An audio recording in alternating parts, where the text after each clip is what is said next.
सुनबाईंना सासर आणि माहेर यामधील अंतर जेव्हा समजतं तेव्हा ही कथा नक्की ऐका. निलिमाने तिच्या आईला फोन केला आणि म्हणाली, तुम्ही सगळेजण लवकरात लवकर सिटी हॉस्पिटलला या. महेशचा अपघात झालाय. त्याची प्रकृती चिंताजनक आहे. पलीकडून तिची आई म्हणाली, हो हो आम्ही लगेच येतो. असे म्हणून तिने तिच्या मुलाला, सुरेशला आणि सुनेला, छायाला सरळ सांगितलं आणि ते सर्वजण हॉस्पिटलला जायला निघाले.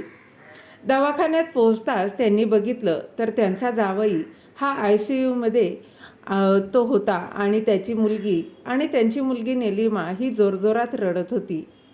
मग सुरेशने तिला विचारल्यावर ती म्हणाली, दादा, काल रात्री मी, महेश आणि आमची मुलं सगळेच जण यांच्या मित्राच्या मुलाच्या वाढदिवसाला गेलो होतो. तिथून माघारी येत असताना अचानक डावीकडून एक कार आली आणि आमच्या गाडीला जोरदार धडक मारली.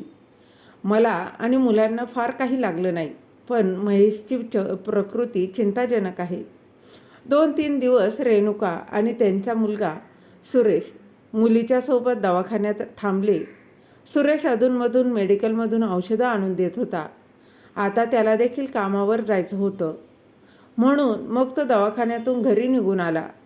घरी निलिमाचे वडील देखील एका पायाने अपंग होते, म्हणून मग रेणुकासुद्धा जावयाची नीट काळजी घे असं निलिमाला सांगून घरी गेली. जवळजवळ 5 दिवसानंतर आज महेश शुद्धीवर आला होता आणि त्याला घरातल्यांना भेटायची परवानगी मिळाली होती. त्याला शुद्धीवर आलेला बघून आता कुठे निलिमाच्या जीवात जीव आला होता. पण डॉक्टरांनी सांगितल्याप्रमाणे अजून आठवडाभर तरी त्याला दवाखान्यातच राहावं लागणार होतं. महेशच्या ऑफिसमधून त्याचे बॉस त्याला भेटायला आले आणि निलिमाला 1.5 लाख रुपये देऊन गेले. तसेही निलिमाने आतापर्यंत महेशने साठवलेले 2 लाख रुपये आणि तिचे दागिने विकून आलेले सर्व पैसे दवाखान्यात खर्च केले होते. महेशच्या मित्रांनी देखील 1 लाख रुपये गोळा करून निलिमाला दिले होते. आज महेशचे बॉस पण 1.5 लाख रुपये देऊन गेले. आता दवाखान्यात जमा करण्यासाठी तिला अजून 2 लाखांची गरज होती. महेशचा हेल्थ इन्शुरन्स आता काही दिवसापूर्वीच संपला होता. तो रिन्यू करणार होता, पण मध्येच त्याला ऑफिसच्या कामाने बाहेरगावी जायला लागलं आणि त्यात ते काम राहूनच गेलं आणि त्याच्यासोबत अकस्मात एवढी मोठी दुर्घटना घडली. तसा तर निलिमाने आतापर्यंतचा दवाखान्याचा सगळा खर्च भरला होता, पण आता हे शेवटचे 2 लाख रुपये कुठून भरणार या काळजीत ती होतीच.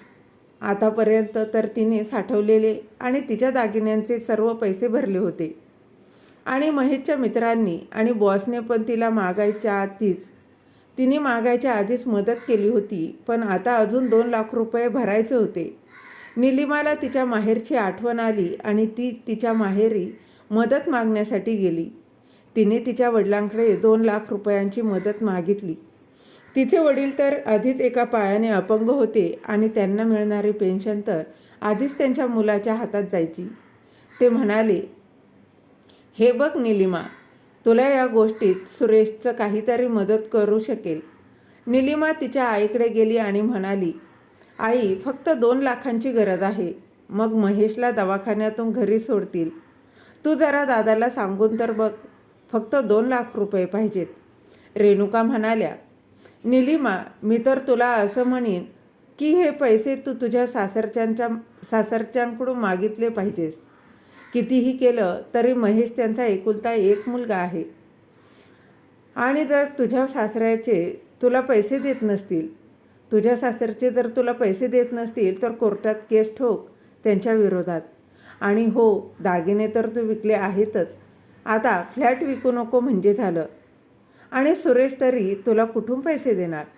आता तर त्याचीसुद्धा तंगी चालू आहे. तू तर बघितलंस ना दवाखान्यात तुझा भाऊ कसा पळत जावई बापूंसाठी औषधं आणत होता. हे सगळं ऐकून निलिमाची बहिणी प्रिया किचनमधून बाहेर आली आणि म्हणाली, निलिमा ताई, आई अगदी बरोबर बोलत आहेत. आमच्या यांच्यावर आता खूप मोठं ओझं जबाबदाऱ्यांचं आहे.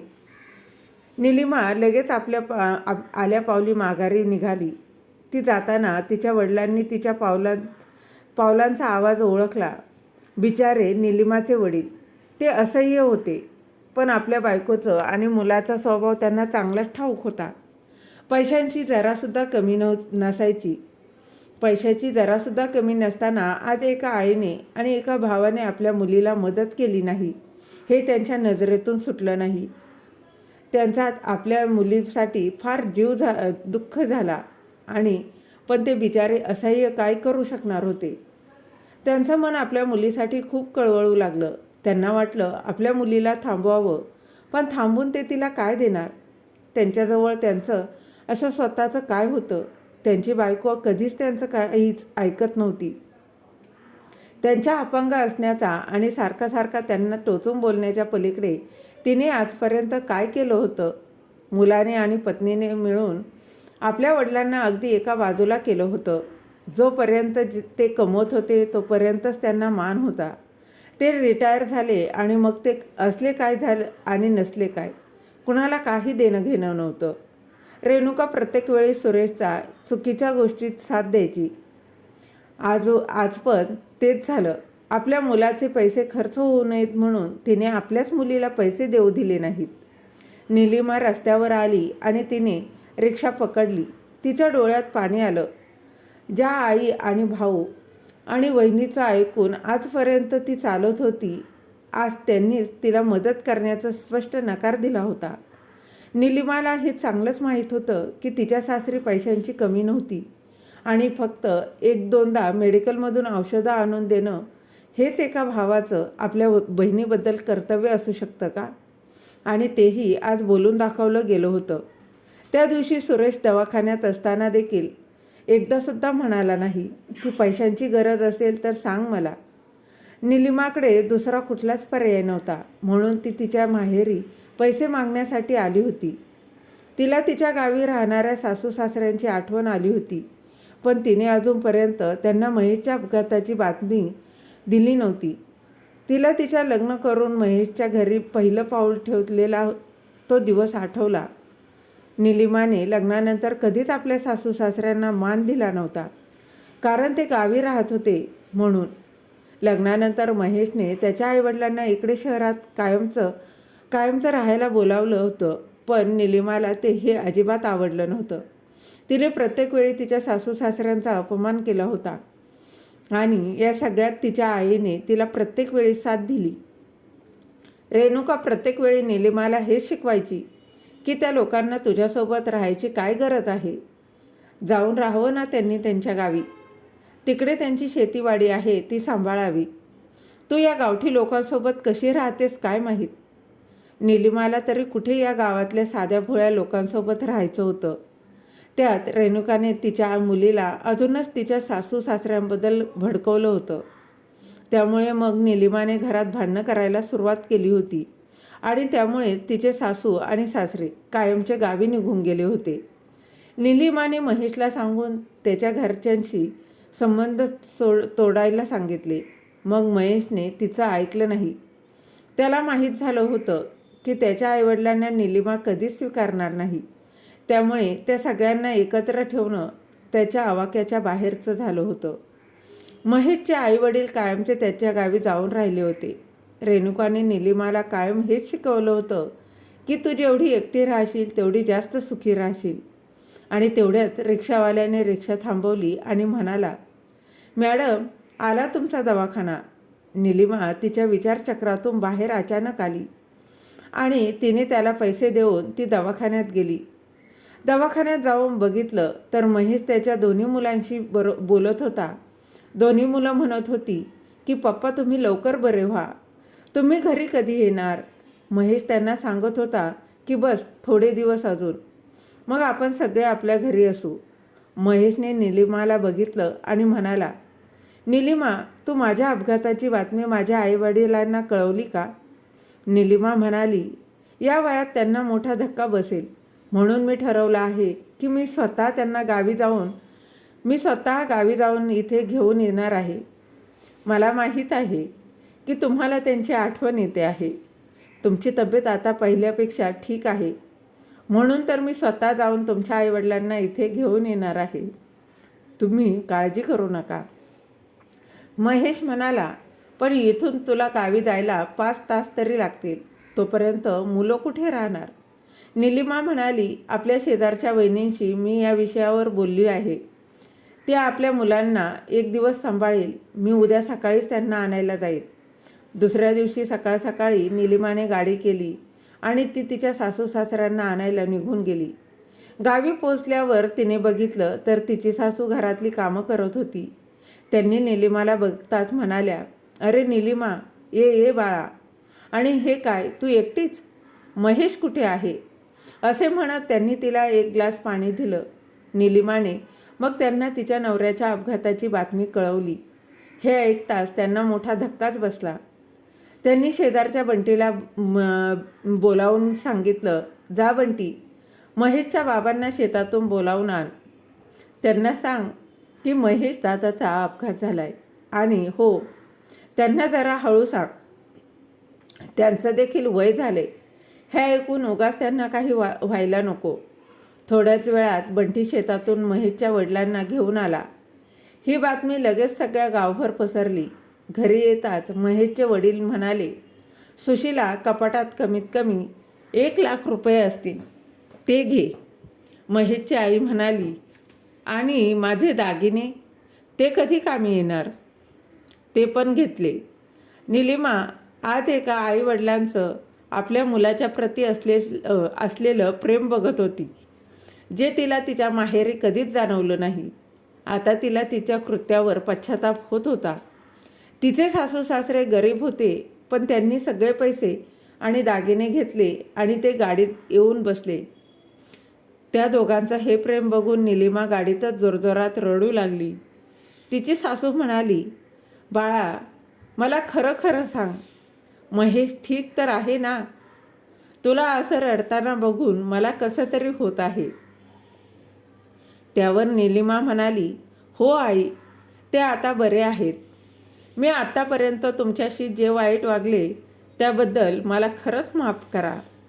हे ऐकून तिचे सासरे म्हणाले, तिचे सासरे म्हणजे निलिमा, त्या जुन्या गोष्टी तर आम्ही कधीच विसरलोय. आता फक्त एकदा डोळ्यांनी महेशला बघू दे, मग थोडं बरं वाटेल. निलिमाकडे बघितल्यावर हे स्पष्ट जाणवत होतं की तिने अजून काही खाल्लं नव्हतं. तिची सासू तिला म्हणाली, मी पण किती वेडी आहे ना, गडबडीत तुला काही खायला द्यायला सुद्धा विसरले. निलिमा, एक काम कर, वाटेत कुठेतरी गाडी थांबव आणि तू काहीतरी खाऊन घे. त्यावर निलिमा म्हणाली, नाही नाही नाही आई, आज मला फक्त तुमच्या मांडीवर डोकं ठेवून झोपू द्या प्लीज. आज मला कळून चुकले की आईची माया काय असते ते. आजपर्यंत माझ्या डोळ्यावर स्वार्थाचा जो चष्मा होता, आज तो उतरलाय. निलिमा तिच्या सासूच्या मांडीवर डोकं ठेवून झोपली आणि थोड्याच वेळात दवाखाना आला. महेश त्याच्या आईवडिलांना बघून फार आनंदित झाला. निलिमाने राहिलेली रक्कम दवाखान्यात भरली आणि काही दिवसातच महेशला त्याच्या घरी जाऊ दिलं. आता सगळेजण घरी येऊन एकत्र राहू लागले. सासूच्या येण्याने निलिमाला प्रत्येक कामात खूप मदत होऊ लागली आणि महेशच्या तब्येतीतसुद्धा लवकर सुधारणा होऊ लागली होती. आज निलिमाला माहेर आणि सासर यातला फरक समजला होता. ज्या माहेरच्या जीवावर ती एवढी उड्या मारायची, त्याच माहेरच्यांनी मात्र गरजेच्या वेळी हात वर केले होते. एका आईने अशा वेळी आपले हात वरती केले तर त्याच वेळी दुसऱ्या आईने तिचा हात पकडून तिला साथ दिली होती. निलिमा आता विचार करू लागली की जर ती तिच्या आईच्या बोलण्यात आली नसती तर तिचा सुंदर संसार असा मोडला नसता आणि ती तिच्या सासू सासऱ्यांना एवढं टोचून देखील बोलली नसती. आज तेच सासू सासरे सून आणि मुलाच्या कामी आले. उलट एका वेळी तिनेच त्यांचा खूप अपमान केला होता. महेश आता पूर्णपणे नीट झाला होता. निलिमाचे सासू सासरे पुन्हा आपल्या गावी जायची तयारी करू लागले. निलिमा त्यांना म्हणाली, तुम्ही लोक जरा गावी जाऊन राहायची गोष्ट करणार असाल तर मी समजेन की तुम्ही मला माफ केलं नाही. तसेही या काही दिवसात त्या दोघांना सुनेने एवढं प्रेम आणि आदर दिला होता की त्यांनासुद्धा गावी जायचं नव्हतं. पण महेशच्या अपघाताची बातमी समजल्यावर ते सगळं काही जसेच्या तसं सोडून आले होते. निलिमाची सासू म्हणाली, आम्ही परत नक्की येऊ. तुला तुझ्या चुकीचं प्रायश्चित्त झालं, आम्हाला हेच खूप आहे. तर मित्र आणि मैत्रिणींनो, निलिमाने घेतलेला निर्णय तुम्हाला कसा वाटला? कमेंटमध्ये नक्की सांगा.